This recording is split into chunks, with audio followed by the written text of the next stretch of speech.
Hi, and welcome to today's video, where we'll talk about India's economy and why it's in hot water.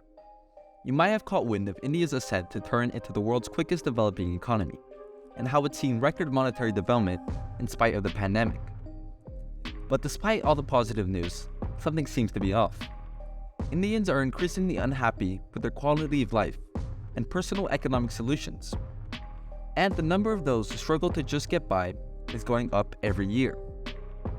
How can a country with a strong economy have a rising unemployment rate and millions of young, educated individuals without jobs? Why is economic growth not benefiting average people? What's wrong with India's economic growth, and what's next?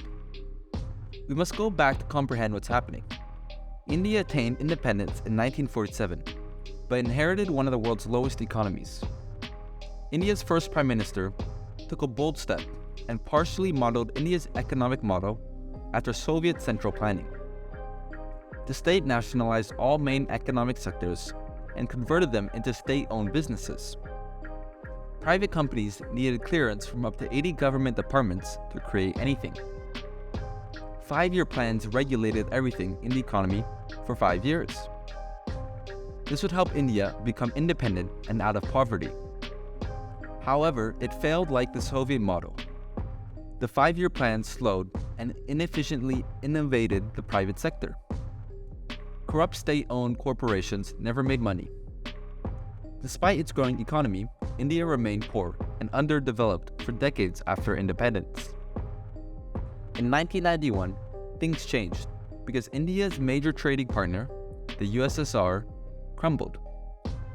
India's economy collapsed, and the country was insolvent. To avoid this, it had to take a huge IMF loan, which required the Indian economy to liberalize. India has to abandon its centrally planned model and rules and open up to the world.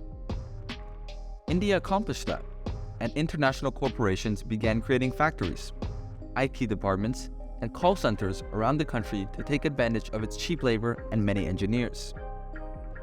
The world outsourced everything to India, which spawned many Indian enterprises, especially in IT, to meet this demand. With a huge domestic market and an expanding population, this sparked an economic boom that's been accelerating ever since. The economy is growing, but many Americans' daily lives don't reflect that.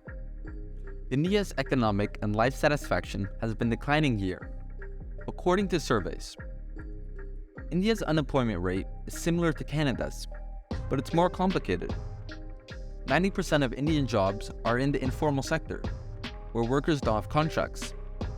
Informal workers have a poor salary and no professional progression, job security, or stability.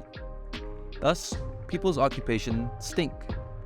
Even while informal sector workers can exist and are nominally employed, they are impoverished and miserable since they don't pay enough to live a good life and don't offer safety or opportunities for the future. Even college graduates seeking better paying, more stable jobs face a tough environment.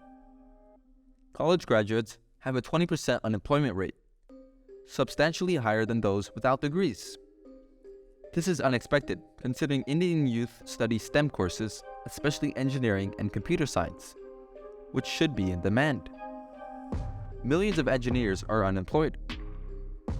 Higher education in India, especially technical education, has lost significance.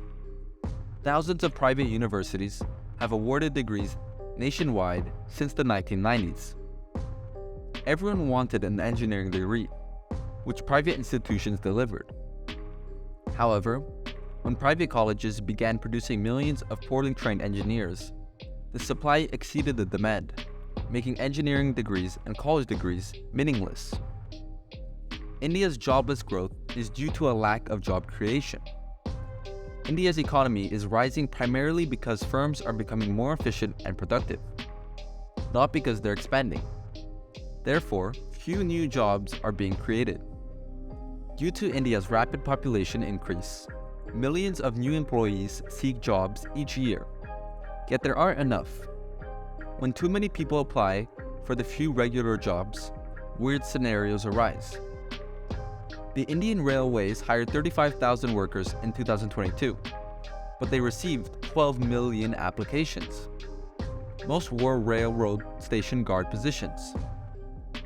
The Uttar Pradesh police force received 100,000 applications for 62 telephone messenger vacancies in 2019.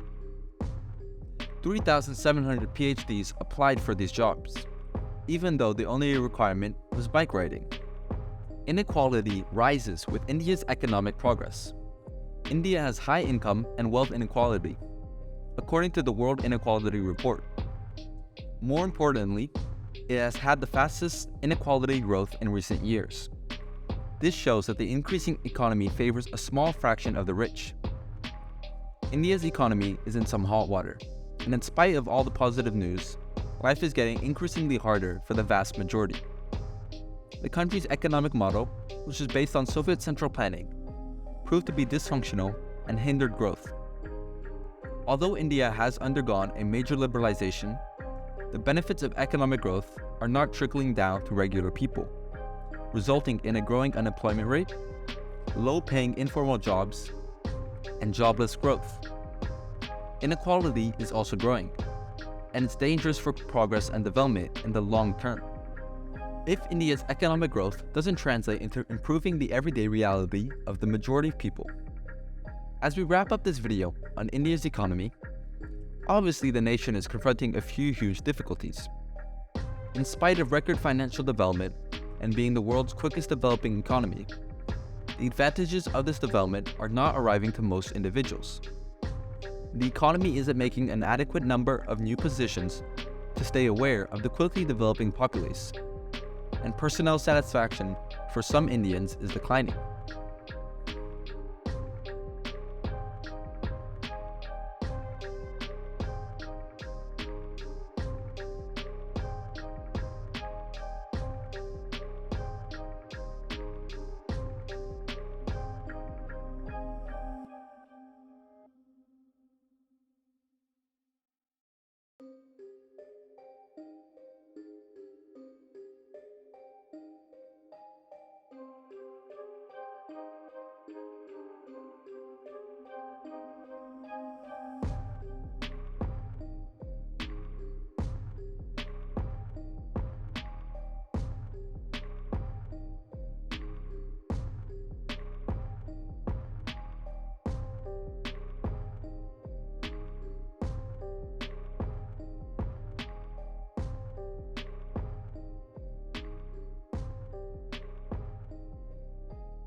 Thank you for watching this video, and if you enjoyed it, please give it a thumbs up and consider subscribing to the channel for more content like this.